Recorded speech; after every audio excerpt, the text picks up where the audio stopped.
Hello, my friend. Today I will tell you another long-forgotten legend. Close your eyes and let the magic transport you to Middle-earth. Our journey begins.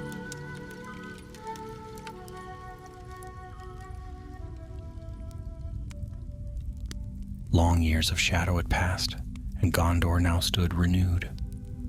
The enemy was overthrown, and Sauron's dark tower had fallen into ruin. The land stirred with hope, for King Elessar sat upon the throne of his forefathers, and peace had come at last to Minas Tirith. Yet though the wounds of war began to heal, faint whispers of unrest still clung to the air, like smoke that lingers after a fire. In the high court of the citadel, there grew the new white tree, its young boughs crowned with blossoms that gleamed like starlight. To many it was a sign of the king's return and of the favor of the valor. Each day folk would pass into the court to gaze upon its beauty, and there their hearts were lifted. For this was no common sapling, but the last seedling of Nimloth of Numenor, preserved by elves through long ages and planted by Elessar himself. But not all rejoiced, for when the new tree took root, the old, withered white tree, dead through centuries of Gondor's decline, was laid to rest with honor. Its trunk was burned upon a pyre as the king decreed, and its ashes were gathered to be kept in secret, a memory of what had been lost. Yet in the hushed corridors of the city, tales began to spread that some portion of these ashes had vanished. It was said that on a moonless night when few kept watch, shadows crept into the vaults of the citadel. There, where the ashes were stored in vessels of stone, one urn was taken and borne away. None knew the thief nor how they had slipped past the guard, but soon the whispers grew into fear. For the ashes of the white tree were not mere dust, but remnants of Gondor's most sacred symbol. If twisted to dark purposes, might they not carry weight in the hands of those who served evil still? King Elessar, hearing this murmur, did not dismiss it lightly. Though Mordor was broken, many servants of the Dark Lord yet roamed in secret, and not all his sorceries were ended. In the east and south, remnants of his armies lingered, leaderless but dangerous, and now it seemed that among them had risen a cult, a brotherhood sworn to keep alive the shadow of Sauron. They believed, it was said, that with the ashes of the white tree, they could stain Gondor's hope, binding its light into a charm of ruin. Thus, the king called for loyal men to uncover the truth and bring back what had been stolen. He sent not an army, for he wished not to stir alarm across the city, but a small company chosen with care. Foremost among them was a young guardsman of the citadel, Halvar by name. He was eager of heart and steadfast, though yet untested beyond the walls of Minas Tirith. His eyes shone with the fire of youth, and he longed for deeds that would prove his worth to the king and the white city he loved. Beside him went Anhir, an older ranger of Ithilien. His hair was streaked with gray, his gaze keen and wary, for he had wandered long years in the wild during Gondor's darkest days. Anhir had no trust in rumor, yet he mistrusted silence even more, and he agreed to follow this trail into the mountains, if only to guard the land against new threats. The third was Meneldir, a lore master of the archives, tall and solemn, clad in robes of deep blue. He was no warrior, yet he bore with him knowledge of many things forgotten, and it was he who understood best the peril of relics carried into hands of wickedness. His counsel, the king deemed, would be as vital as sword or bow. Together they were summoned before the king in the great hall of the tower. Elisar stood tall upon the steps of his throne, his brow crowned with the silver fillet of the South Kingdom. Though his face was stern, his voice was calm as he spoke. Friends, a shadow lingers, though the dark lord is gone. The white tree has blossomed anew, yet some seek to profane its memory. The ashes of the old tree, though lifeless, are hallowed. They must not be wielded in the service of evil. I charge you to find what has been taken and return it to Gondor. Go swiftly, but go with care, for though the enemy is vanquished, his servants are cunning still. So was their quest begun. That very night they departed from the city under a veil of stars, taking the road that wound eastward into Ithilien. There they would seek signs of the thieves, for word had reached the king that strange folk had been sighted upon the borders, crossing into the mountains where the Efelduath still cast their grim shadow. Few dared wander there, yet it was said that secret paths led from those heights into the dark lands beyond. The journey began in silence. Halvar marched with pride, eager to prove his mettle. Unhear walked watchful, ever scanning the waysides for hidden foes. Meneldir rode beside them deep in thought, his eyes often lifted to the stars, as if searching for guidance. On the third night, as they made camp beneath the trees of Ithilien, Anhir spoke at last. We hunt thieves who may be more than thieves. I like not this trail. Too many of Sauron's creatures fled into these hills, and some may yet linger. Halvar answered quickly, We are 3 only, but Gondor stands behind us. The enemy is fallen. What peril could remain to daunt us now? The ranger gave him a long look, and though he said no more, there was weight in his silence.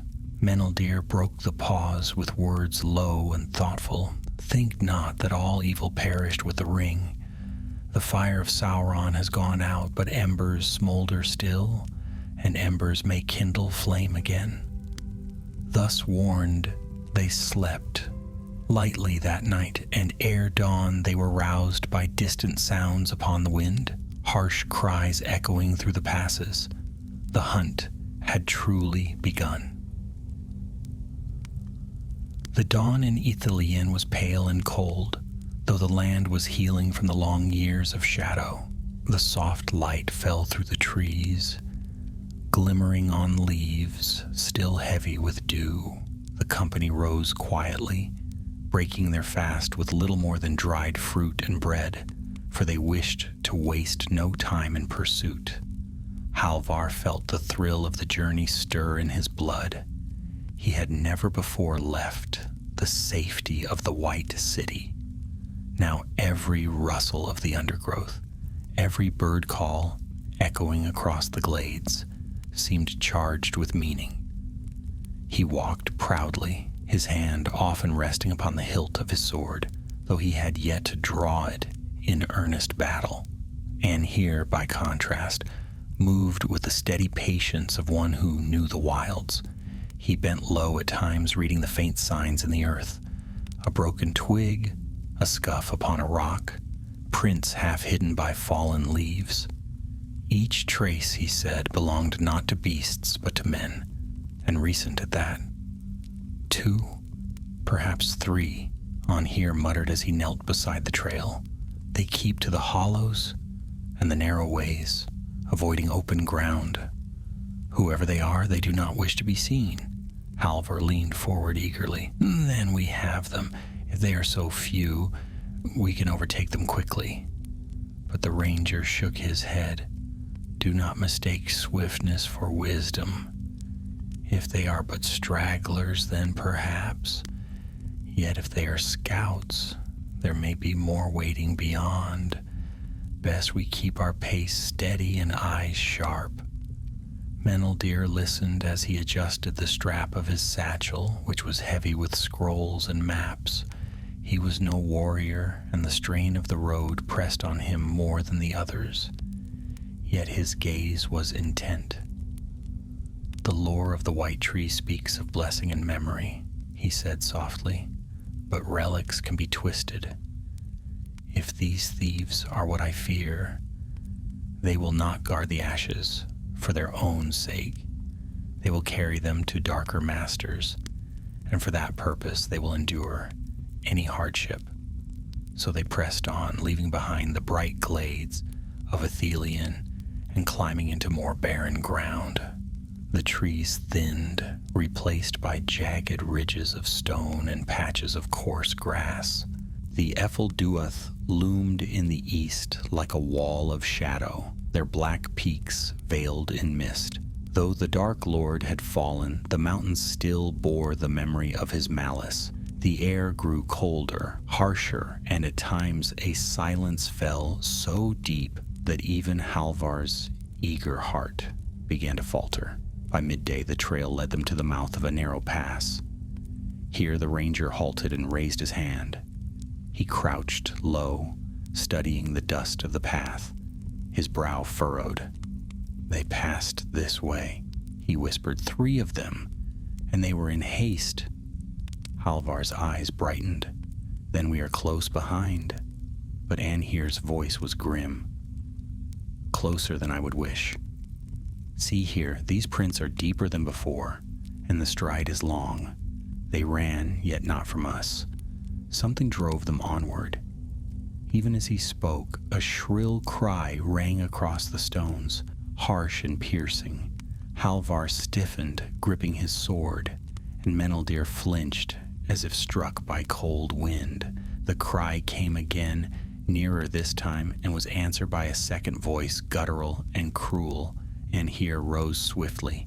"Orcs," he said, his hand tightening upon his bow. "Scattered bands remain, and it seems they hunt the same quarry we do." Before Halvar could reply, shapes darted from the rocks above. Arrows hissed through the air. One clattered harmlessly against a stone, another struck the earth near Meneldir's feet. The companions sprang to cover, crouching behind a jagged boulder as dark figures leapt down from the ridge.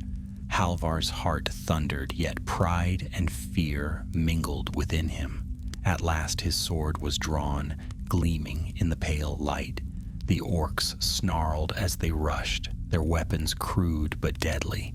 Anhir loosed an arrow, swift and sure. One orc fell with a choking cry. Another bounded forward, blade raised, but Halvar met it head on. The clash of steel rang in the pass, and for a moment the young guardsman faltered against the creature's strength. Yet he gritted his teeth, forced the orc back, and with a cry of his own drove his sword into its side. The battle was brief but fierce. Meneldir, though untrained in arms, hurled stones from the ground, striking one orc upon the temple. Anhir's bow sang again, and the last of the raiders fell lifeless upon the stones. Breathing hard, Halvar wiped his blade and looked at the slain. His hands shook, though he tried to steady them. "So the war is not over after all," he muttered. "No," said Anhir quietly, surveying the pass with narrowed eyes. "The shadow is broken, but its fragments cling stubbornly to the world. And now we know this. The orcs, too, seek those who stole the ashes. They are not the only hunters in these mountains." Meneldir bent to examine the fallen, his face pale. "These are not mere wanderers," he said. "See their garb. Tatters of black cloth, marked with a sign of the eye. They were sworn to Sauron, and though he is gone, their faith has not died." The 3 companions rested little before moving on, for they feared more might follow. They climbed higher into the pass, their ears straining for any sound. Upon the wind, the rocks closed in around them and the light dimmed as clouds gathered overhead. At last they came upon a small hollow where ashes of a fire still smoldered. Beside it lay broken bindings of rope and scattered crumbs of bread. And here knelt, sifting the earth through his fingers. They were here not half a day past, he said, and they fled northward deeper into the mountains. He touched the broken ropes and frowned. Strange, as if one among them had been bound, then freed. Halvar looked at him sharply. You mean they were carrying a prisoner? Perhaps, Anhir answered, or perhaps their own were quarreling. Either way, it bodes ill. Meneldir drew a sharp breath. If they had a captive, it may be one who knows their purpose, or worse, one they mean to sacrifice in their rites. A chill settled upon them then, heavier than the mountain air, for the thought of dark sorcery hung close at hand. They pressed on until night fell, finding shelter beneath an overhanging cliff. A small fire warmed their camp, though they kept it dim for fear of eyes upon the heights. Halvar sat close to the flame, his sword across his knees. His thoughts swirled with pride and doubt, the clash of battle still ringing in his ears. At last he spoke. We are 3 against many, and foes are on all sides, yet the king entrusted us with this task. I will not falter. Anhir looked at him, and for the first time a faint smile touched his weathered face. You fought well today, guardsman, but remember, steel alone will not win this hunt. We must use patience, cunning, and trust in one another. Meneldir gazed into the fire, his eyes reflecting its glow. And we must be swift, for if the cultists reach the far side of these mountains, they may vanish into the east. There the king's hand cannot reach, and the ashes may be lost forever. Silence followed his words. The fire crackled softly, casting long shadows upon the cliff face. Each man was wrapped in his own thoughts, yet they shared the weight of a single purpose. The night was long, the road ahead longer still.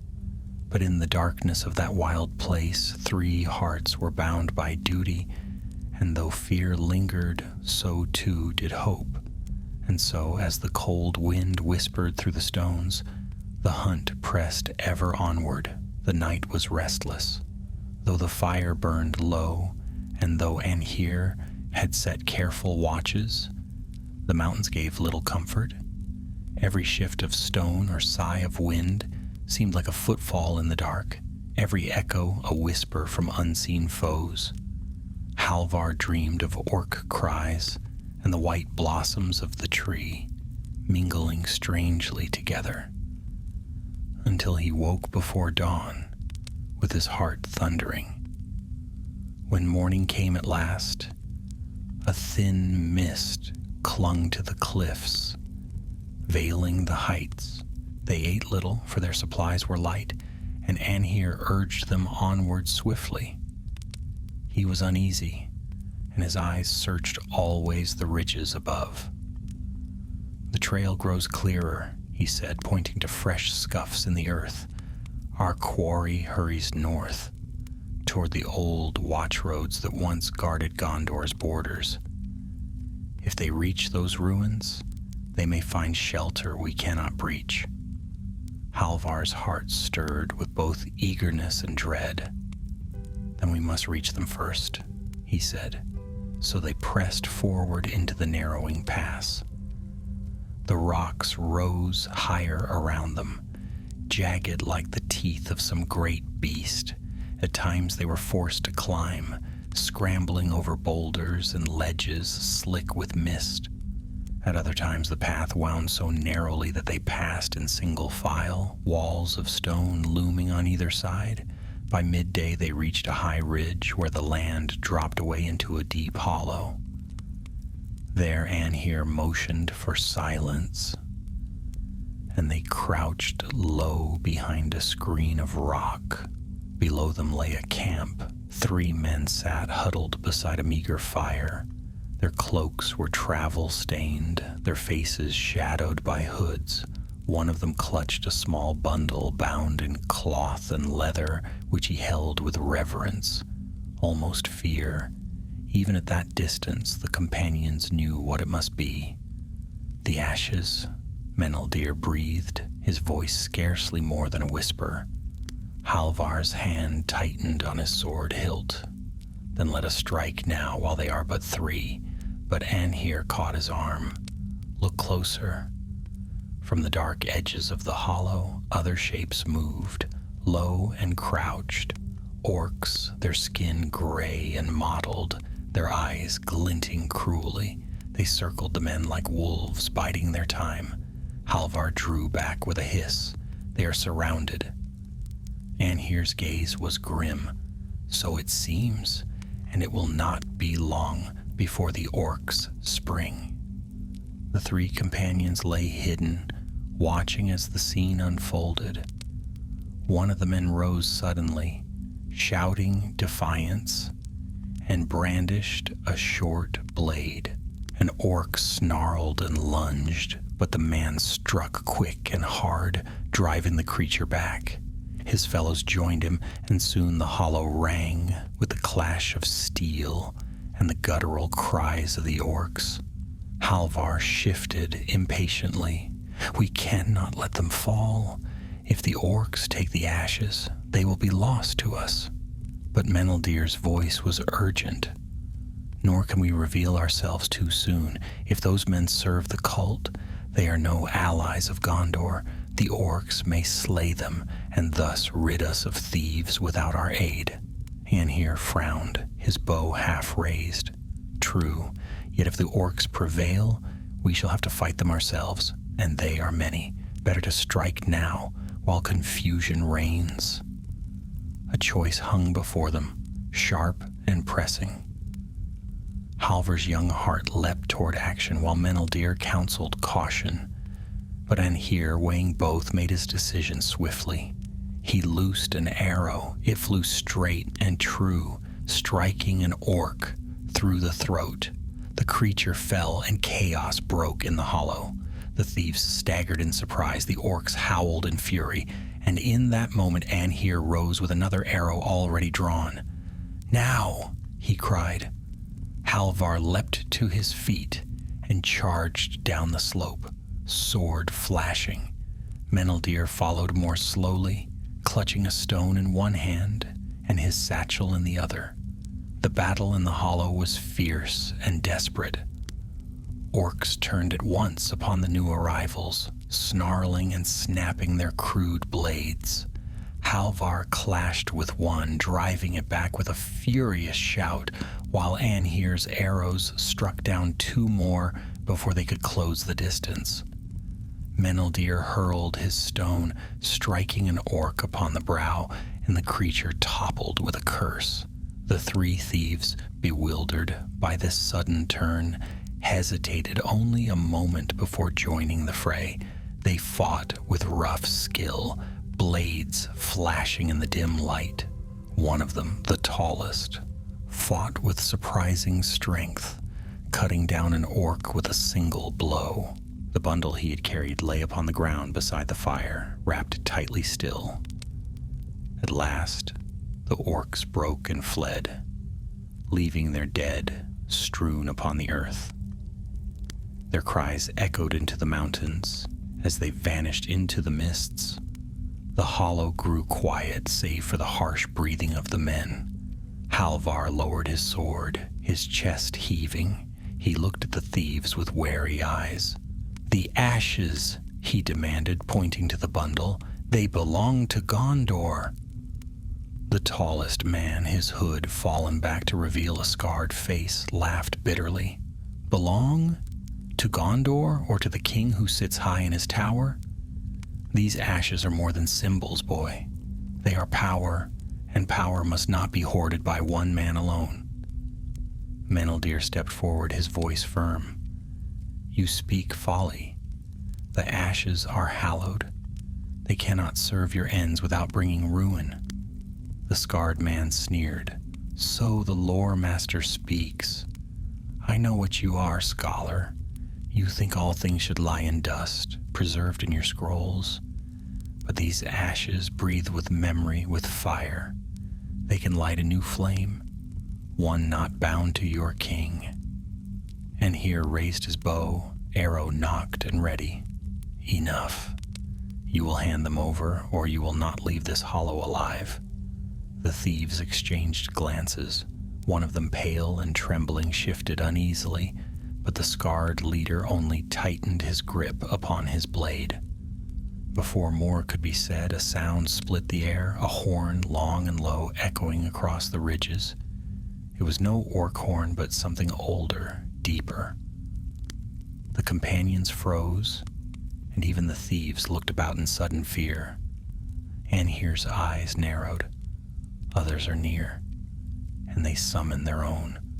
The scarred man bent swiftly, snatching up the bundle. Then our choice is made, he spat. With a cry to his fellows, he darted toward the far side of the hollow, vanishing into a cleft between the rocks. Halvar started forward. Stop them! But the horn sounded again, closer now, and the air grew heavy with menace. Shadows moved upon the ridges above, shapes tall and hooded, their faces hidden. They descended the rocks with a dreadful grace, their black cloaks stirring though no wind blew. Meneldir's face blanched. "The cult," he whispered, "the cult of the East." And so the hollow, once filled with firelight, grew dark beneath the gathering of new foes. The ashes were carried into shadow, and the hunt was far from over. The hollow, once a place of smoke and firelight, fell into silence as the horn's last note faded. Halvar stood frozen, his sword raised, his heart beating like a drum. The dark figures moved with slow certainty, stepping down the ridges, as if they owned the mountains themselves. Their cloaks were long and heavy, their faces hidden beneath hoods. No weapon glittered in their hands, yet there was a presence about them, cold and commanding, that made the companions' blood run chill. The thieves had vanished into the cleft. Carrying the bundle, only the pale, trembling one remained, backing away with wide eyes. He looked first at the companions, then at the cultists, as though torn between two dooms. Anhir did not lower his bow. "Stand ready," he said under his breath, "then these are no ordinary foes." The figures halted at the base of the ridge. The foremost lifted his head, and beneath the hood a faint gleam of pale skin was visible. His voice, when it came, was low but strong, carrying across the hollow like the wind that howls through a cavern. "You trespass where the ashes are ours by right," he said. "The tree's death belongs to us. You cannot hinder what is already foretold." Halvar stepped forward, his sword steady, though his hand trembled slightly. "The ashes belong to Gondor," he said, his voice sharper than he felt. "By order of the king, we will take them back. Stand aside."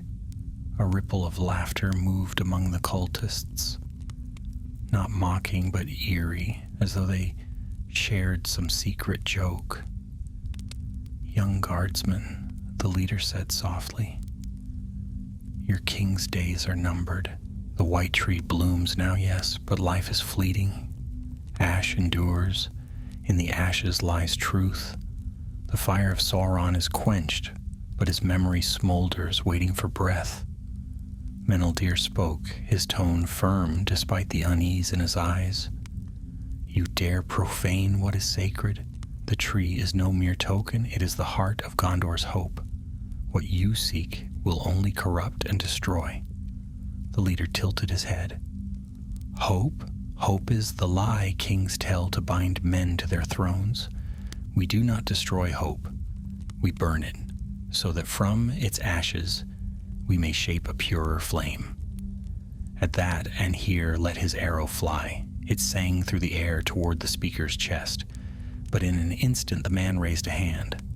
A shimmer, passed through the air, faint as heat above a fire, and the arrow snapped in two before it struck. The fragments fell harmlessly at his feet. Halvar gasped, and even Anhir's eyes widened. Few men of Middle-earth could weave such defenses. The leader lowered his hand slowly. Your defiance is brave, but you are too few. Already the ashes are born where you cannot follow. You will remain here, buried in the mountains. He lifted his hand again, and the shadows seemed to stir behind him. Figures larger than men, bent and twisted, lumbered forward. They were not orcs nor holy beasts, but something between. Creatures born of dark craft in the last days of Mordor. Their eyes glowed faintly, their breath rattling like dry leaves. Halvar felt fear seize him, but he forced his legs to hold. He raised his sword with a cry. Then we will not go quietly. The creatures roared and rushed. Anhir loosed arrow after arrow, each striking true, but the monsters scarcely slowed. Meneldir fumbled in his satchel and drew forth a small vial, its glass etched with runes. He hurled it against the rocks, and at once a blaze of white light burst forth, searing the air. The creatures recoiled with shrieks, their forms writhing in pain. Now! Anhir shouted. Back to the pass. The companions scrambled up the slope, stones clattering underfoot. The pale thief, forgotten until then, darted after them, his face twisted with terror. The cultists did not pursue, but their leader's voice followed, echoing against the cliffs. Run, if you will. You chase only smoke. The ashes will never be yours again. The companions reached the higher ridge and did not stop until they had crossed to the far side. There they paused, gasping for breath, hearts pounding with the force of their escape. Halvar leaned against the rocks, his sword still in hand. What were those things? He asked, his voice shaking. Anhir shook his head grimly. Not orcs, not holy men, some twisted remnant of the enemy's making. I have never seen their like, and I hope never to again. Meneldir's hands trembled as he drew his cloak tighter. The cultists wield knowledge best left forgotten. They have found ways to bend shadow even without their master's eye. If they succeed in binding the ashes to such sorcery, Gondor may face a darkness unlike any we have known. The pale thief, who had fled with them, dropped to his knees, gasping, Please, listen. I never wished for this. I was forced to follow. The Scarred One, he leads us. He said the ashes would grant power, that the cult would rise again. But I swear it was not my will. Halvar turned on him sharply. You carried them still. You walked in their company. The man lifted his hands in desperation. What choice had I? They would have slain me had I refused, but I can help you. I know where they are going. Anhir narrowed his eyes. Speak quickly. The thief licked his lips nervously. There is an old watchtower in the northern pass. Long abandoned, but the cult has claimed it as their refuge. They will perform their rite there beneath the full moon. Once it is done, the ashes will be forever bound to their will.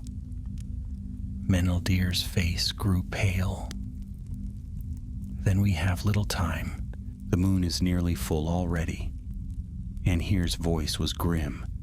If this man speaks true, we must strike before the rite is complete. But if he lies, he leads us into a trap.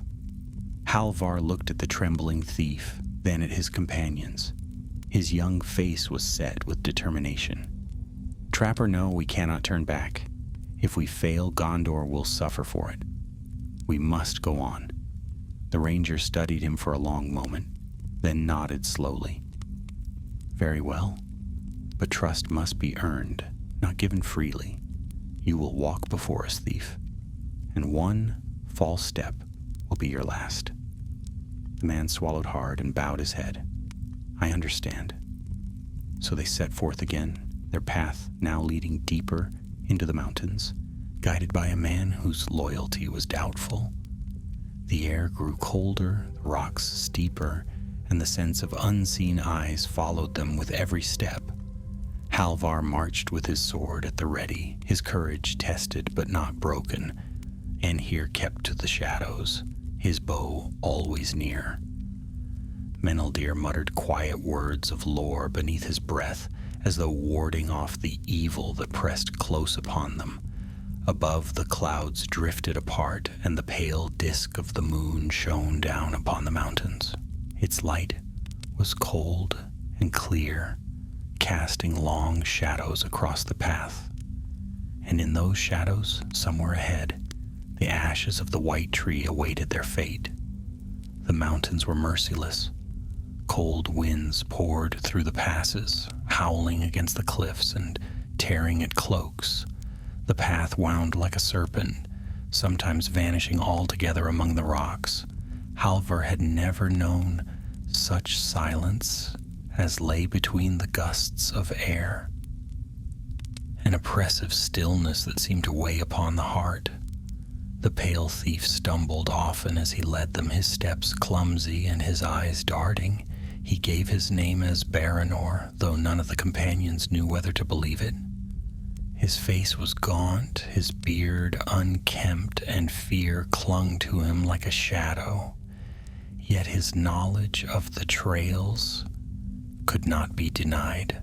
He guided them along narrow ledges and hidden crevices where the footprints of the other thieves lingered faintly.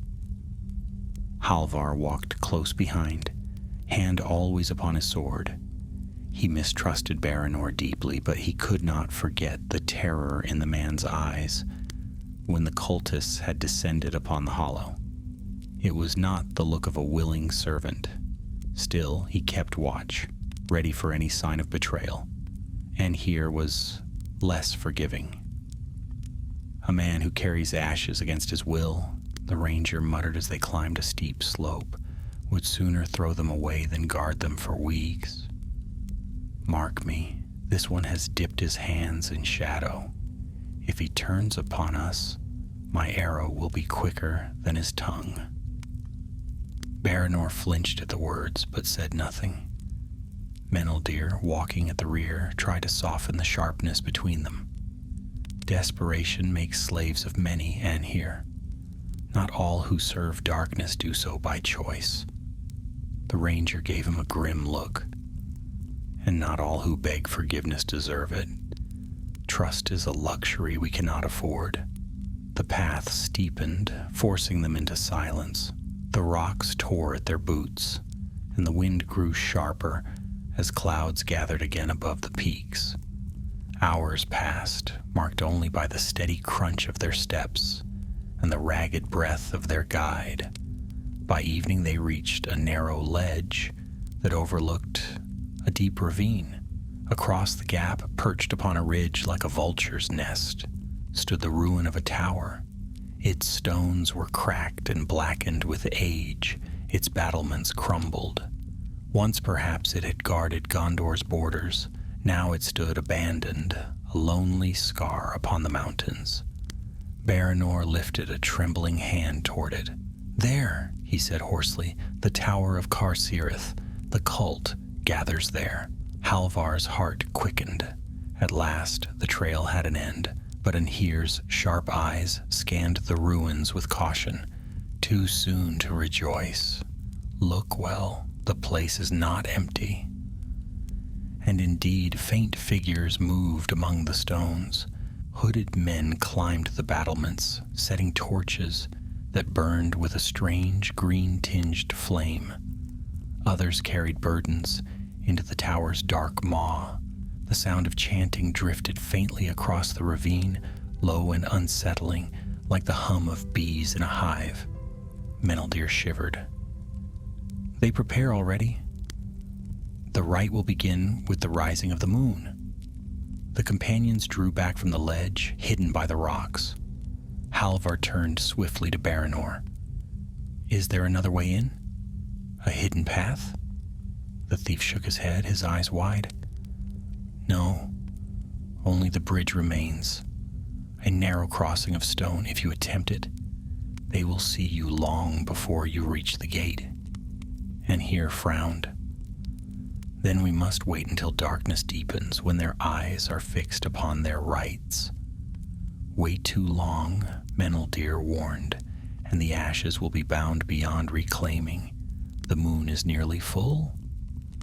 A silence followed, heavy with uncertainty. Each knew the peril before them, 3 companions against a host of fanatics, armed with powers they barely understood. Yet none suggested turning back. It was Halvar who spoke first. We cannot let Gondor's hope be fouled. If we must fight through the night to seize the ashes, then so be it. I will go, even if alone. Unhere's stern gaze softened slightly. You have courage enough for 10, lad, but courage must walk with wisdom. We will not send you to death while we live. Meneldir nodded. Nor will we leave the relic in their hands. We must find a way, even if it means trickery as well as steel. Baranor licked his lips nervously. Perhaps I can help. The cult does not yet know I have fled.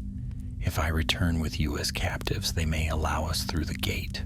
Once inside, Halvar's eyes narrowed, and then betray us at the last moment? The thief's voice cracked with desperation. No, I swear it. I want no part of their rights. Help me rid myself of their shadow. Please let me prove it. The companions exchanged doubtful looks. And here scowled. A risky gambit. Too risky, but Meneldir spoke slowly. And yet it may be the only way to enter unseen. With blades bared, we cannot cross that bridge without drawing their eyes. But with guile... He trailed off, thoughtful. Halvar wrestled with his mistrust. Every instinct urged him to doubt Baranor's words. Yet the sight of the tower, the sound of chanting, reminded him that time was slipping swiftly. Very well, he said at last. We will trust you for now. But if you falter, if you betray us, then know this. Gondor will have its vengeance. Baranor bowed his head miserably. I understand. So their plan was set. They waited until the sky darkened fully, the first stars pricking through the veil of cloud. The green torches burned more brightly upon the tower, casting a sickly light across the ravine. The chanting grew louder, rising and falling like the sea. At last, Baranor led them down a winding path to the bridge. It was no more than a span of stone, cracked and narrow, with the abyss yawning below. Torches flickered at the far side where 2 hooded sentries stood. Halvar's stomach twisted as they approached. Every step upon the bridge echoed far too loudly. He kept his sword sheathed, his hands bound with rope that Anhir had tied loosely to mimic the look of captives. Meneldir walked beside him, his own bonds feigned. Behind them strode Baranor, shoulders hunched, his face drawn with fear. The sentries raised their heads as the company drew near. Who comes? One demanded, his voice harsh. Baranor bowed low. It is I, Baranor. I bring captives, foes who followed us from the south. They may serve in the right. A pause followed. The sentries glanced at one another, their faces hidden by shadow. Then the first one laughed softly. So, the lost sheep returns. The master will decide their fate. Enter. The gate creaked open, and they passed into the tower's shadow. The air inside was heavy with smoke and incense. The hall was vast, though ruined, its roof partly fallen, yet torches burned in every corner. The stones themselves seemed to throb with the rhythm of the chant, which grew louder as they entered. At the far end of the hall rose a dais of blackened stone. Upon it stood the scarred leader of the thieves, clad now in dark robes. In his hands he held the bundle, and before him lay a great bowl of iron, carved with runes that glowed faintly in the torchlight. The cultists knelt around him in a circle, their voices rising in a terrible harmony. The sound was neither song nor speech, but something between, a vibration that seemed to reach into the bones. Halvar felt his skin crawl. The air tasted of ash and iron, and deep within him a dread certainty stirred. The rite was already beginning, and the ashes of the white tree were about to be consumed. The chamber swallowed them whole. Though the roof of the old tower had half collapsed, the walls seemed to lean inward, trapping sound and air alike. 100 green flames flickered from sconces, and their unnatural glow made the shadows deeper, not lighter. The companions felt the weight of eyes upon them. Too many eyes, too intent. Baranor bowed his head low and drove Halvar and Meneldir forward as if he were their captor. Anhir trailed a step behind, his posture convincing enough to suggest defeat, though beneath his cloak his hands were free, his bow slung and ready. The circle of kneeling cultists rose as the scarred leader lifted the bundle higher. His voice, raw and harsh from endless chanting, rang against the stone. Behold a relic of Gondor, the ashes of the fallen tree, torn from the pride of kings. Once dead, forever dead, yet bound in shadow, they shall breathe again. Ash to ash, fire to fire, Gondor to ruin. The cult roared in answer, a chorus of voices that shook the hall. Halvar could bear it no longer. The sight of the bundle, his people's sacred memory wrapped in filthy cloth, burned like fire in his chest. He strained against his loose bonds, glaring at the scarred man. "You profane what you cannot hope to wield," he shouted. "The tree is beyond your reach. It belongs to Gondor, to the king, to all free folk." His voice carried through the hall like a stone cast into still water. For a moment the chanting faltered. The scarred leader turned slowly, his scar twisting as he smiled. Ah, the boy guard of Minas Tirith, so eager to die for a dead tree. Your king sends children now, does he? No wonder Gondor has grown weak. Laughter rippled among the cultists, cruel and sharp. Anhir stepped forward, his gray eyes hard. If Gondor is weak, why do you hide in ruins, playing at sorcery with scraps? Sauron is gone. No chant will bring him back. The scarred man's smile faded, and he raised the bundle higher. Gone, yes, but not ended. His fire lives in memory, and memory lives in ash. This tree was a symbol of hope. Burned and broken, it becomes a vessel of despair. Through it, the east shall rise again. Meneldir's voice rang out louder than they had ever heard it before. You speak folly. The ashes hold no power save what you pour into them. They cannot be corrupted without consuming you as well. The scarred man's eyes glinted. Then let me be consumed. I would be flame if flame will unmake the white tree's light. The chanting surged again, faster now, louder. The cultists swayed as one, their voices weaving a net of sound. The scarred man placed the bundle into the iron bowl and poured over it a vial of dark liquid. Smoke rose at once, acrid and foul. The runes along the bowl flared, burning red. Halvar felt despair clutch him. They were too late. The rite was already underway. Now, Anhir's voice cut through the chant.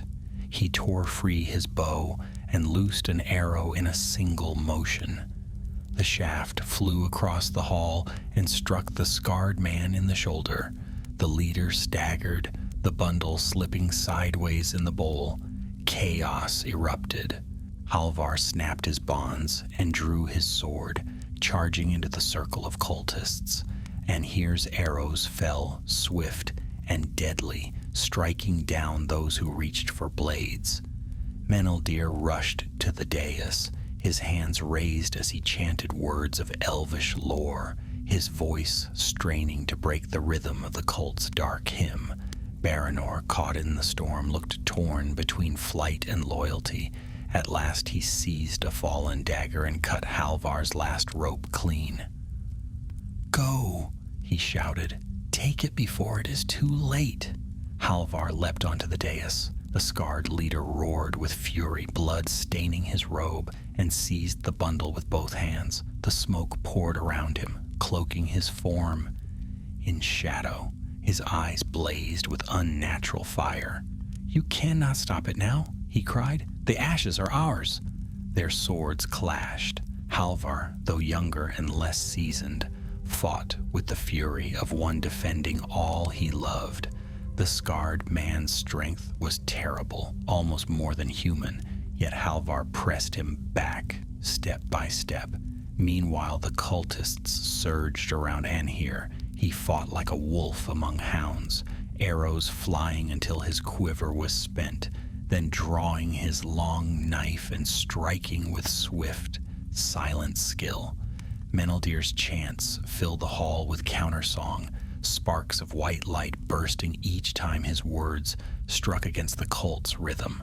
The battle raged, and still the bowl of iron smoked. The ashes, half hidden in the foul mist, seemed to writhe as though alive. Halvar's blade struck the scarred man's arm, and the leader staggered. With a cry, Halvar tore the bundle from his grasp. For an instant he held it aloft, wrapped still in its scorched cloth, but at once a force surged through his arms, burning and cold at once. His knees buckled, his vision swam, the ashes pulsed with power not their own. "Halvar!" Meneldir cried. "Do not hold them, cast them free!" But before Halvar could move, the scarred man lunged, clutching the bundle with both hands. They struggled, neither yielding, both wreathed in smoke. The iron bowl cracked with a sound like thunder, spilling fire across the dais. Baranor screamed. Anhir's knife flashed. Meneldir's chant rose to a final, piercing note, and then the dais exploded in light and flame. The force threw them all backward. Stones shattered, torches fell, and the chant broke into cries of pain and terror. Halvar lay stunned against the wall, his ears ringing, his sword lost. The air stank of smoke and blood. Through the haze he saw the scarred man still standing, his robes aflame, the bundle clutched to his chest. His eyes burned red, his voice a guttural snarl. "Mine," he hissed, "mine." But even as he spoke, the ashes slipped from his grasp. The cloth tore open, spilling gray dust that glowed faintly in the torchlight. The cultists cried out in horror. Some fled, others fell to their knees. Meneldir staggered to his feet, his face pale but resolute. "The ashes are unbound," he shouted. "Quickly, scatter them before you can gather them again."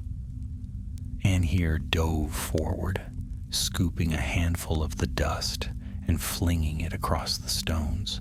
Baranor followed, seizing another handful and hurling it into the fire. Halvar crawled forward, his body aching, and with trembling hands he flung the last of the ashes high into the air. The dust, scattered like starlight, caught in a sudden wind that seemed to rise from nowhere. It swirled through the hall, shining faintly, then vanished into nothingness. The scarred man howled, a cry of rage and loss.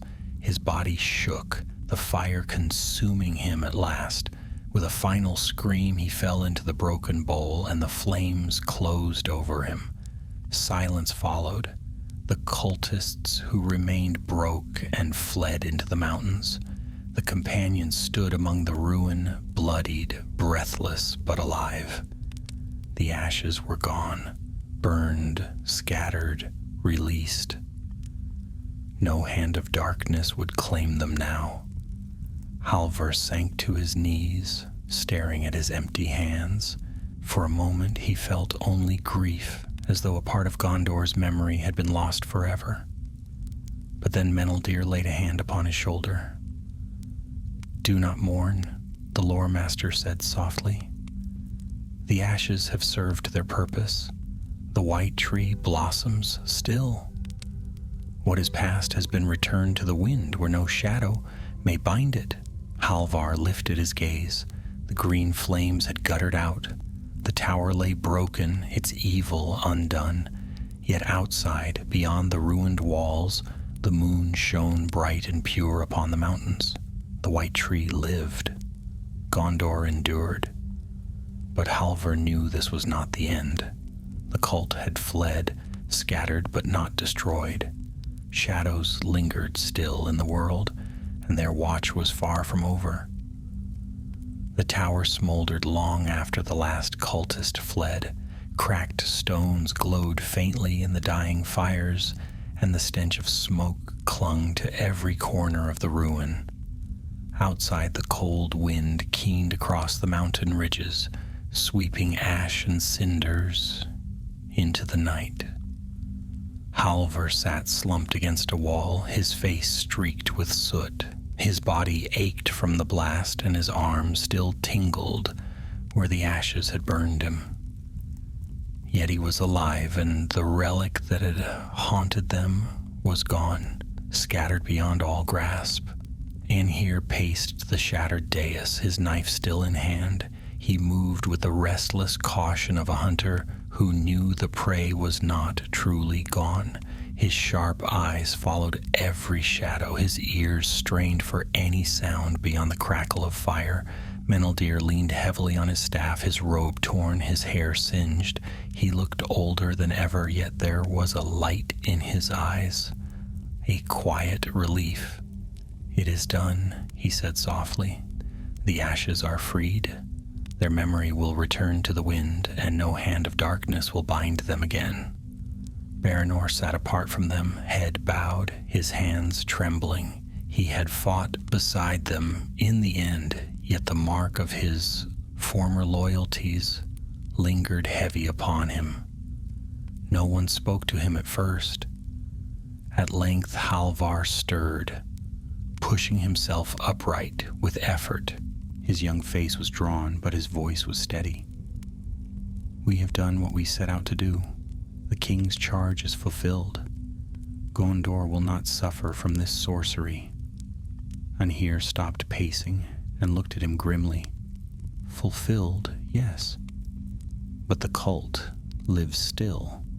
They may have lost the ashes, but their will is not broken. They will seek another relic, another flame to feed their fire. This was but one battle." Halvar's hand tightened on his sword hilt. "Then we should pursue them. End it now, while they are scattered." But Meneldir shook his head. "No, we have neither the strength nor the numbers, and Gondor must know what has passed here, lest others rise in ignorance. To run headlong into the mountains after a broken foe is folly. Our task now is to return." Anhir frowned, his jaw tight. "To return and leave them free to plot anew?" "To return," Meneldir said firmly, "and bring warning to the king. Only with Gondor's strength can this shadow be fully hunted." Halvar looked from one to the other, torn between the ranger's fury and the lore master's wisdom. At last he nodded slowly. "Very well. We return." The decision hung heavy in the smoky air, but it was settled. They rested only briefly, binding their wounds and gathering what little they could from the ruin. Anhir found a few arrows, unbroken, amid the rubble. Meneldir salvaged a fragment of the iron bowl, though its runes were dark and cold now. Halvar cleaned his blade and said a silent prayer to the white tree, thanking it for its endurance. When the fires had cooled and the moon sank westward, they left the tower behind. Baranor followed at a distance, silent as a ghost. The journey back through the mountains was grim. Where once they had advanced with urgency, now they limped with weariness. The cold bit deeper, the cliffs seemed higher, and every shadow whispered of eyes watching. On the second night, as they camped beneath a leaning boulder, Anhir took the first watch. Halvar, lying near the fire, watched the ranger's silhouette outlined against the stars. After a time, he rose and joined him. "You do not sleep?" Anhir said quietly. Halvar shook his head. "When I close my eyes, I see him, the scarred man. I hear the ashes whispering in the smoke." Anhir's gaze softened, though his voice remained steady. "You fought bravely, lad.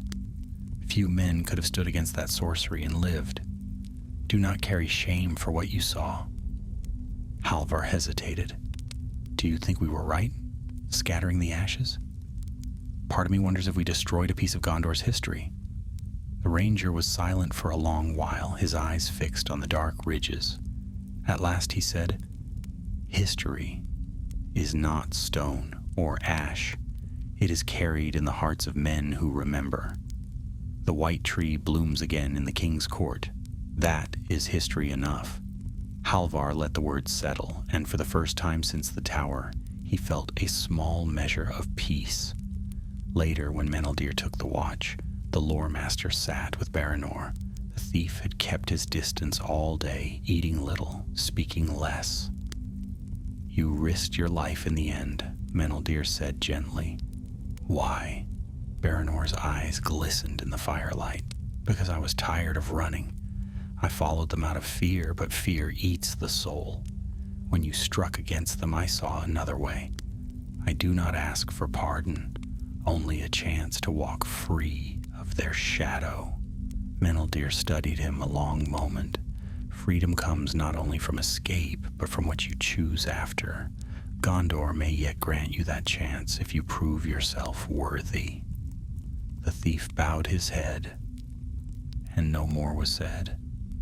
Days later, as they descended from the high passes into Ithilien, the land seemed brighter. The air grew warmer, birdsong returned, and green leaves rustled in the wind. For Halvar, it was like waking from a long nightmare. Yet even in the sunlight, shadows clung to them. Once, on a ridge above, Anhir glimpsed dark figures moving swiftly northward. Too far to pursue, too swift to follow, but he knew who they were. The cult had fled but not vanished. At last, weary and worn, they came within sight of Minas Tirith. The white city gleamed in the distance, its towers catching the evening sun. Above the highest walls, upon the court of the fountain, the young white tree spread its boughs, its blossoms shining like stars. Halvar's heart lifted at the sight. Whatever had been lost in the mountains, hope yet lived here. They passed through the gates and were welcomed with wonder. News of their return spread swiftly, and soon they were summoned to the throne room. King Elaisar awaited them in the high hall. He rose from his throne as they entered, his eyes grave but kind. "You have returned," he said, his voice carrying through the chamber. "Tell me what you have seen." So they told their tale of the theft, the pursuit, the battle in the hollow, the horn that summoned the cult, and the rite at the tower. They told of the scarred leader's fall, of the scattering of the ashes, and of the cultists who fled into the wild. When the tale was done, silence filled the hall. At last the king spoke. "You have done well. You have guarded Gondor's heart from corruption. Though the ashes are gone, the tree blooms anew, and its light is not dimmed. Yet you speak truly. The shadow lingers. It shall be our task, as long as Gondor endures, to guard against it." He looked upon Halvar, Anhir, Meneldir, and even Baranor, who stood trembling at the edge of the hall. "Each of you has borne hardship and peril. Gondor remembers such deeds. Halvar bowed low, his face burning with pride. Anhir inclined his head, silent as ever. Meneldir smiled faintly, weary but content. And Baranor knelt, tears in his eyes. "My lord," he whispered, "I ask not for reward, only for a place where I may walk in the light again." The king regarded him for a long moment. Then he spoke. "Rise, Baranor. Your past cannot be unmade, but your future is your own. Serve Gondor faithfully, and you shall find what you seek." Baranor rose, his face unsteady but hopeful for the first time. And so the tale ended, though the shadows beyond Gondor's borders did not. For while the white tree blossomed and the king held his throne, the memory of ash lingered still in the mountains. The companions knew this truth. Peace was not the absence of danger, but the courage to face it. And though their task was done, their watch would never end. The court of the fountain was hushed when they stepped into its light. Evening had fallen, and the new white tree glimmered in the twilight, its blossoms pale as moonlight. For Halvar, weary from the road and the battles of shadow, the sight was like a balm. He paused, staring up at the branches as they stirred in the breeze, and his heart swelled. Whatever ashes had been lost in the mountains, here hope lived. The king had dismissed them with honor, yet no feast followed, no cheering crowds. The tale of the cult was not spread through the city, for Elishar wished no panic to take root.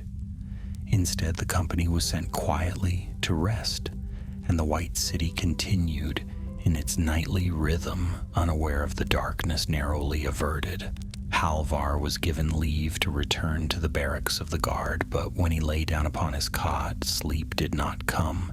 The clash of steel, the roar of the scarred man, and the acrid smoke of burning ashes haunted him still. At last, restless, he rose and walked once more to the court. There he found Anhir already, seated upon the low wall near the fountain, his bow resting across his knees. The ranger glanced up as Halvar approached, his expression unreadable in the dim light. "You cannot sleep either," Anhir said. Halvar shook his head. "Every time I close my eyes, I see the tower again." The ranger grunted softly, his gaze turning back to the tree. "It is always thus after battle. The mind remembers what the body survived. In time, the memories dull, but they never vanish." Halvar lowered his voice. "Do you think we did right? Scattering the ashes?" Anhir's face was grim, but his words were firm. "A relic is only what men make of it. The tree's power lies here in its living branches, not in the dust of its death. We freed Gondor from a burden, never doubt that." Halvar nodded, though doubt lingered still in his young heart. The sound of soft footsteps drew their attention, and Meneldir emerged from the shadows. His robes were clean now, though patched hastily, and he leaned on his staff as if the journey still weighed upon him. He smiled faintly when he saw them. "You sit like ghosts," he said. "Come, be glad you yet breathe. Few who face such sorcery walk away again." Anhir raised a brow. "And yet, you do not sleep either." The lore master's smile faded into weariness. "My dreams are too full of smoke. I thought perhaps the tree's light would ease them." He looked up at the blossoms, his eyes reflecting the pale glow. "And it does." For a time the three sat together in silence, listening to the fountain's gentle flow. It seemed as though the world was at peace, yet each of them knew it was not so. At last Meneldir spoke again, his voice low. "The king was wise to keep this matter secret, but the cult will not rest. They sought the ashes because they believed Gondor's hope could be undone by symbols. Failing that, they will seek something else. Anhir's hand tightened on his bow. And we will hunt them. Halvar lifted his head. Where? We scattered them in the mountains. How can we know where they will strike again? The lore master's eyes grew distant. We cannot know, but shadows always seek the cracks in stone. Gondor must remain watchful, especially along the old borders, and I fear it will fall to us again to stand in that watch. The ranger gave a grim nod. Then we remain ready. They parted at last, each to their own rest, though none slept easily that night. The next days passed in uneasy quiet. Gondor rejoiced in its king and its blooming tree, but the companions carried knowledge heavier than celebration. They were summoned often by Elisar, who questioned them closely about the cult, their rites, and the creatures they had seen. The king listened with grave attention, his eyes dark with thought. The ashes are gone, yes, he said at last, but the shadow lingers. And if their rites could twist even a relic of Gondor's memory, what else may they seek? There are older relics still, hidden in the deeps of this land. His words haunted them as they left the tower. One evening Halvar was walking the streets of the Fourth Circle when he heard a voice call his name. Turning, he saw Baranor dressed now in plain gray, the mark of one who served in penance under the guard's watch. The thief's eyes were clearer than before, though still marked by weariness. "I wish to thank you," Baranor said awkwardly. "Had you not trusted me, I would have died in shadow. I will not squander this chance the king has given." Halvar studied him carefully. "Trust is not easily won." "I know," Baranor bowed his head, "but I mean to earn it." Halvar gave a slow nod. "Then let Gondor see your deeds, not your words." Baranor smiled faintly. "So it shall." They parted, yet Halvar's thoughts lingered. Could a man who once served the cult truly turn to the light? Or would the shadow cling forever? 2 nights later, the answer began to show.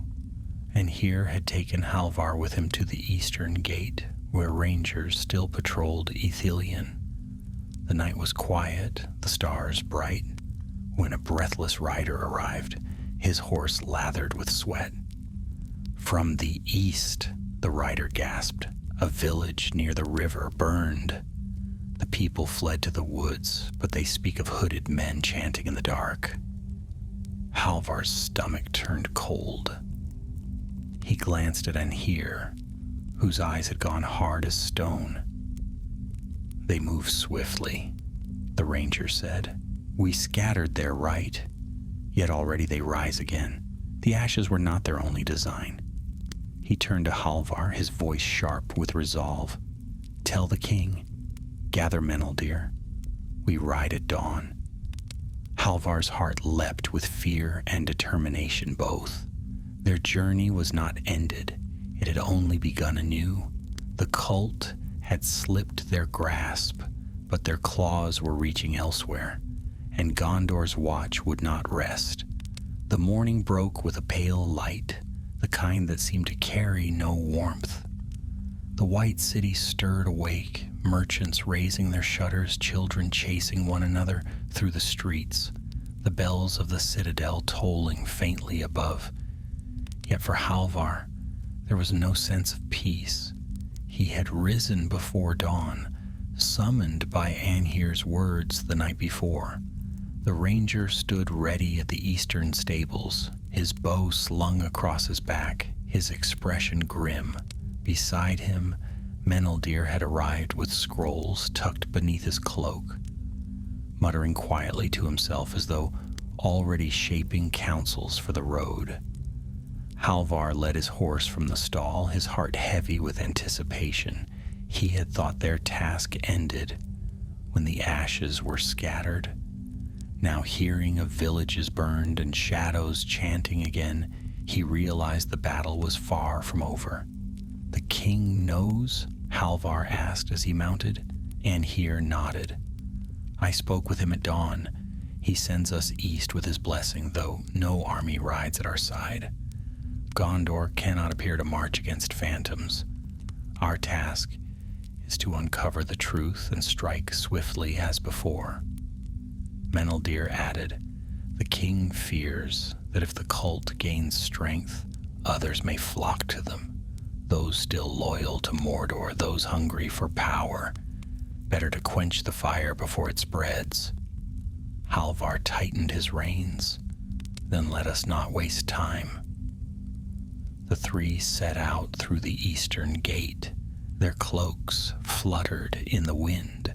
Their horses' hooves rang against the stone road, and soon the city lay behind them. White towers gleaming in the morning sun. Ahead stretched Ithilien, green and wild, though scarred still by war. They rode swiftly, crossing glades where deer scattered at their passing, and fording streams that glittered in the light. Yet the land grew quieter as they pressed eastward, the birdsong fading, the air thick with unease. By midday they saw smoke rising in the distance. They dismounted upon a ridge overlooking the river valley. Below lay the village spoken of by the rider. Its cottages were blackened husks, smoke still curling from their roofs. The fields were trampled, and the sound of weeping carried faintly on the wind. Halvar's throat tightened. "We are too late." Anhir's eyes narrowed. "Not too late to find who did this." They rode down into the valley. The villagers who remained huddled among the ruins, their faces pale with fear. When they saw the companions approach, they gathered quickly as if drawn to a last hope. An old woman stepped forward, her hands trembling. "Are you sent by the king?" she asked. Halvar nodded. "We are. Tell us what happened here." Her voice shook as she spoke. "They came in the night, hooded men chanting in a tongue none knew. Their torches burned green, their shadows long. They did not kill outright, but they drove us from our homes. They said the land was cursed, that only fire could cleanse it, and so they burned all." Another villager, a younger man with soot-stained hands, stepped forward. "They took 3 of our folk with them, bound them and carried them north. We dared not follow." Halvar felt his hand clench on his sword. "Prisoners." Meneldir's brow furrowed deeply. "Sacrifice? Their rites are not ended. They seek new fuel for their shadows." Anhir's gaze swept the village, then turned north. "The mountains again. They hide in the wild places like wolves. We must track them before the captives are lost." The villagers begged them for aid, but Anhir urged haste. "We cannot guard you all, but we will see that this shadow is broken. Take heart. Gondor's king will send help when he knows." With that they rode northward, the villagers' fearful eyes upon them as they departed. The trail was not hard to find. Footprints marred the earth, leading away into the wild. At times they saw scraps of rope, a torn piece of cloth, signs of captives driven harshly. The companions followed at a steady pace, their eyes sharp, their hearts heavy. By evening they reached a deep wood at the valley's edge. Here the trail grew fainter, the undergrowth thick and tangled. The horses could go no farther, so they tethered them in a hidden hollow and pressed on foot. The forest was dark, its canopy thick. Strange whispers stirred in the branches, though no wind blew. Halvar kept his sword drawn, its blade gleaming faintly in the dim light. Anhir moved ahead silently, a shadow among shadows, while Meneldir whispered words of warding beneath his breath. At last they came upon a clearing. There in the center stood a stone circle, ancient, its pillars cracked and leaning. Fire burned within, green and foul, and around it moved hooded figures, chanting as before. Bound near the circle were the captives, 2 men and a young girl, their faces pale with terror. Halvar's blood surged. He made to rush forward, but Anhir seized his arm. "Wait! Too many. Count them first." Halvar forced himself still. He scanned the clearing. At least a dozen cultists circled the fire, their voices weaving together in dreadful rhythm. At the head of the circle stood a tall figure in black robes, his hood drawn low. His hands rose high, and the chant deepened. Meneldir's face blanched. "They mean to spill blood into the fire. With it they will bind shadow to flesh." Halvar's jaw tightened. "Then we cannot wait." The lore master gripped his staff. "Nor can we charge blindly. Their chant binds power. Break it first, and their strength falters." Anhir notched an arrow, his eyes cold and steady. "Then I shall break it." Before Halvar could stop him, the ranger stepped into the open. His bow sang, and the arrow flew straight. It struck one of the cultists in the chest, breaking the circle. The chant faltered. Halvar leapt forward. With a cry, his sword flashing, he charged into the clearing, cutting down a second cultist before the man could draw his blade. Meneldir followed, raising his staff high. White sparks burst from its tip, scattering the chant into fragments. Chaos exploded. The cultists shouted and drew knives, their torches flaring green. The captives cried out, struggling against their bonds. The fire roared higher, its flames twisting into shapes that seemed almost human. Halvar fought fiercely, every stroke of his sword driven by the memory of the burned village. Anhir's arrows flew swift, each finding its mark. Meneldir's staff blazed with light, driving back the green fire whenever it leapt too close. Yet the tall figure at the head of the circle did not falter. He raised his hands higher, his voice booming above the din. The fire writhed, and from it stepped shapes of smoke, warped forms with eyes like embers, their claws sharp as steel. Halvar staggered back, horror rising in him. "What are they?" Meneldir's face was pale. "Echoes, shadows, given form by sacrifice. We must not let them touch us." The battle raged on, the clearing filled with light and shadow, steel and flame. The captives cried out again, and Halvar saw the girl's bonds beginning to burn where the fire's heat reached her. With a roar, he hurled himself toward her, cutting down 2 cultists who barred his path. He slashed through the ropes, lifting her free. She clung to him, sobbing, but he pushed her toward the trees. "Run! Hide!"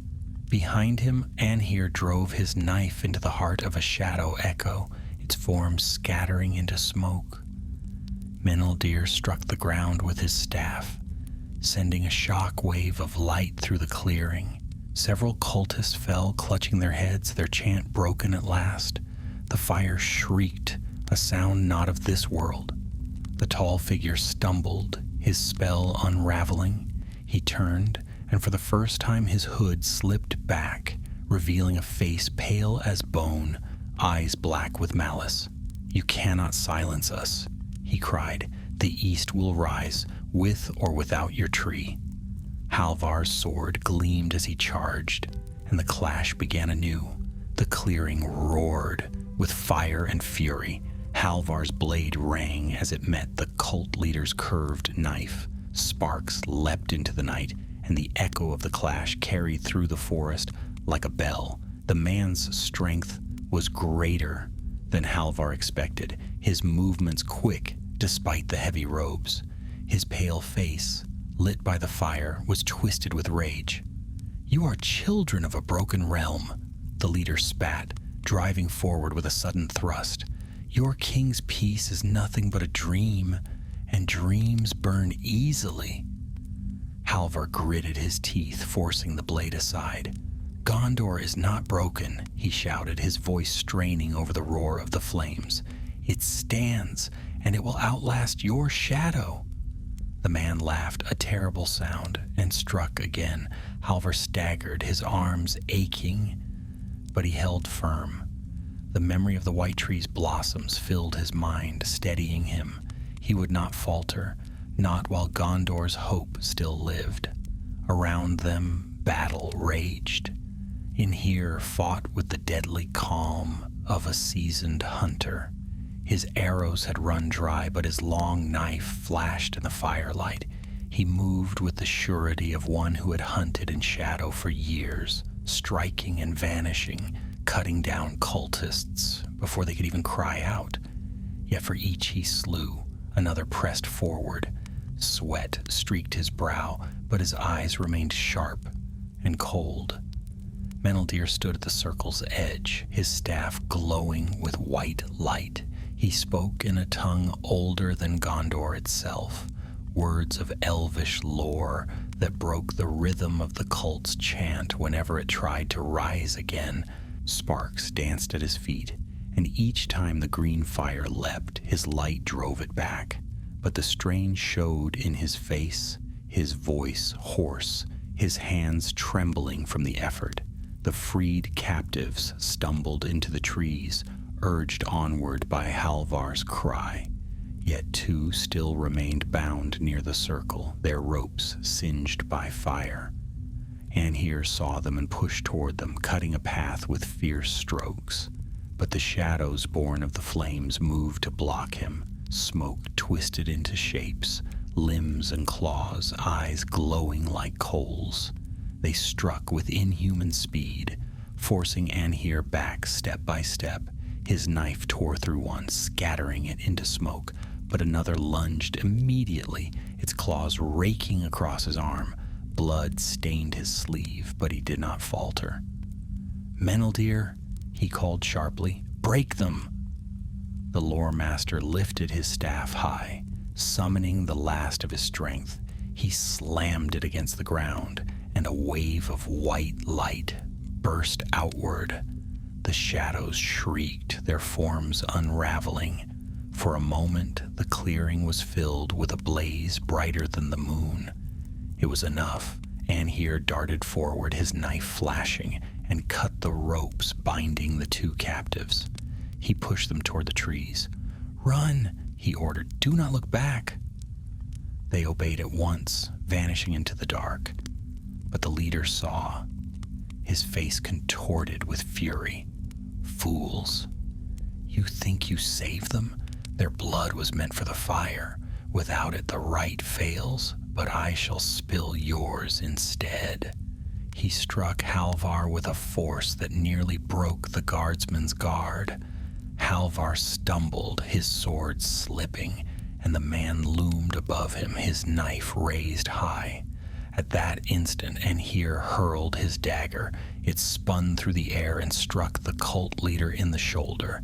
The man roared, his blade faltering, and Halvar seized the chance. With a cry, he drove his sword upward, straight into the man's chest. The leader staggered, his eyes wide with shock.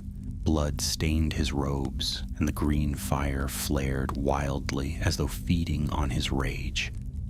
"You think you have won?" he gasped, his voice broken but fierce. "But ash spreads with the wind. You cannot kill what already waits in the hearts of men." With a final cry, he collapsed into the flames. The fire shrieked, rising high in a column of green light, then imploded with a thunderous crack. The stones of the circle shattered, scattering across the clearing. The cultists who remained screamed and fled into the night, their chants broken, their will shattered. Silence fell at last. Halvar dropped to his knees, his sword slipping from his hands. His chest heaved, his vision blurred. The air reeked of smoke and blood, but the green fire was gone. Only embers glowed faintly among the broken stones. And here limped to his side, his arm bleeding freely, but his eyes were steady. "You fought well," he said quietly. Halvar swallowed hard. "It was you who saved me." The ranger gave a faint smile. "Then we saved each other." Meneldir staggered toward them, leaning heavily on his staff. His face was pale, his robes scorched, but his eyes shone with relief. "It is ended. Their right is broken. The captives live. Gondor's hope endures." Halvar lifted his gaze. "For now." The words hung heavy. For though the circle was broken and the leader slain, the cult was not destroyed. Some had escaped.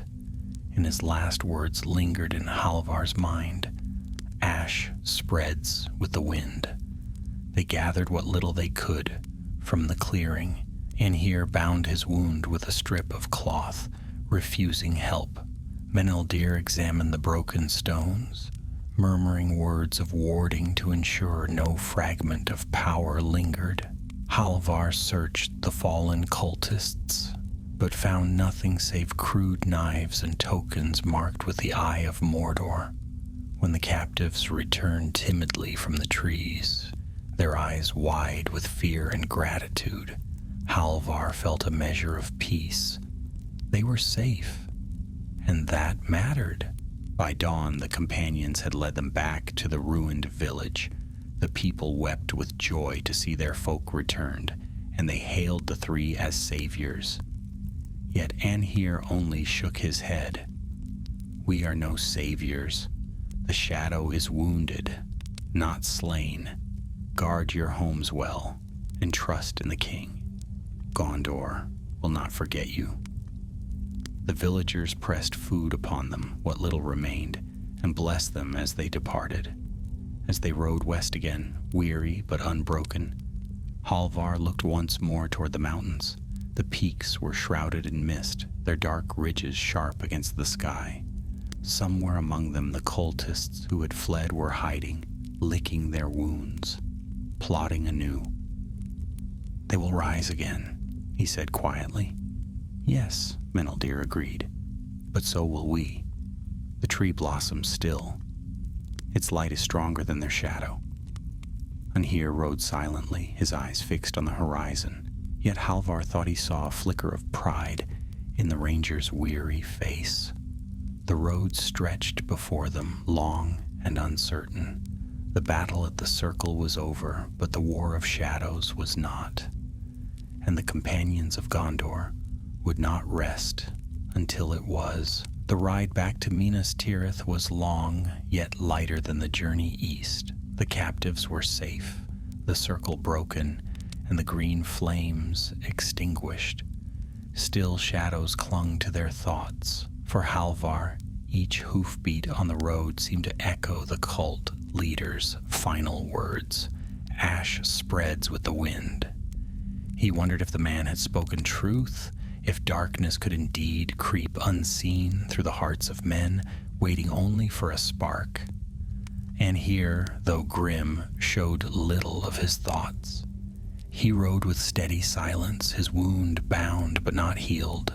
At times his sharp gaze drifted to the hills, ever searching, as though expecting another ambush.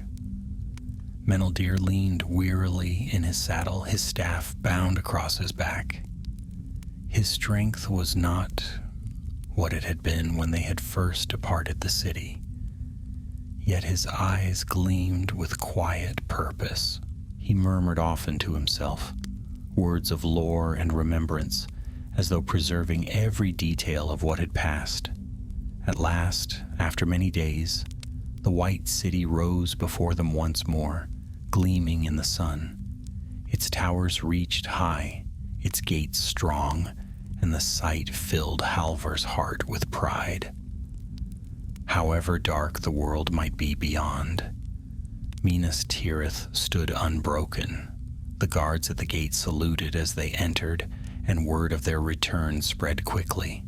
By evening they were summoned to the Tower of Ecthelion, where King Elisar awaited. The hall was quiet when they entered. Only a few counselors stood near the throne, their faces grave. The king himself rose as they approached, his eyes searching theirs. "You return at last," he said, "and with tidings heavy I deem." Meneldir stepped forward and bowed. "My lord, the cult lives still. They burned a village, took captives for their rights. We broke their circle and slew their leader, yet many escaped into the wild. The ashes are gone, but their malice endures." The king listened without interruption, his gaze never wavering. When the tale was finished, he was silent for a long moment. At last he spoke. "You have done Gondor great service once more. You saved lives and you broke a shadow before it could grow. Yet you speak truly. The danger is not ended. So long as memory of the Dark Lord lingers, men will be tempted to kindle it anew." He looked upon each of them in turn. Halvar of the Guard, Anhir of Ithilien, Meneldir the Lore Master. "You have stood where few would dare, and you have not faltered. Gondor shall remember your names." Halvar bowed low, his heart pounding. For all his weariness, pride filled him like fire. Anhir inclined his head, though his face remained stern. "My lord, remembrance is not enough. The cult will rise again if left unchallenged. Gondor must watch its borders with sharper eyes." The king nodded gravely. "And so it shall. Rangers will be sent to the mountains, and messengers dispatched to our allies in Rohan and beyond. We shall not stand idle." Meneldir stepped forward hesitantly. "My lord, if I may, the relics of Gondor must be guarded more closely. The cult turned to the ashes only because they could not reach higher treasures. We must ensure no such relic falls into their hands again." Elisar's eyes darkened. "Wise counsel. There are secrets in this realm, buried deep, that must remain hidden. I shall see that they are kept so." The counselors murmured in agreement, but the king raised a hand for silence. "For now, rest. Gondor is safe today because of you. Tomorrow perhaps we shall ask more. But tonight, sleep." The companions bowed and withdrew. That night Halvar stood once more in the court of the fountain. The white tree shone in the starlight, its blossoms pale and pure. The air was cool, the fountain's song gentle, and for the first time in many nights, peace touched his heart. Anhir joined him. Standing with arms folded, his face softened in the silver glow. "You have grown, guardsman," he said quietly. "When first we set out, you were eager but untested. Now you carry the weight of battle, and yet your heart has not hardened. That is a rare thing." Halvar looked at him, startled by the words. "And you saved me more times than I can count." The ranger gave a faint smile. "So we walk together. Gondor will need both steel and wisdom in the days to come." Meneldir came a little later, leaning on his staff, his expression weary but content. "The white tree blossoms," he said softly. "So long as it stands, Gondor's hope will not wither. That is what I shall write when I set this tale to record." Halvar smiled faintly. "Then write also that hope is not only in the tree, but in the men who guard it." The lore master's eyes glimmered. "So I shall." They stood together in silence. Three companions bound by trial and by trust. Elsewhere in the city, Baranor labored among the guard, earning slowly the chance for redemption.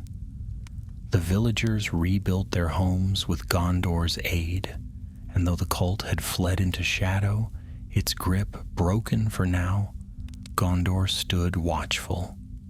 The blossoms of the white tree swayed gently in the night air, a promise that darkness would never wholly prevail. For shadows may rise, but light endures, and though ash may scatter, the roots of Gondor's hope were deep and would not be moved.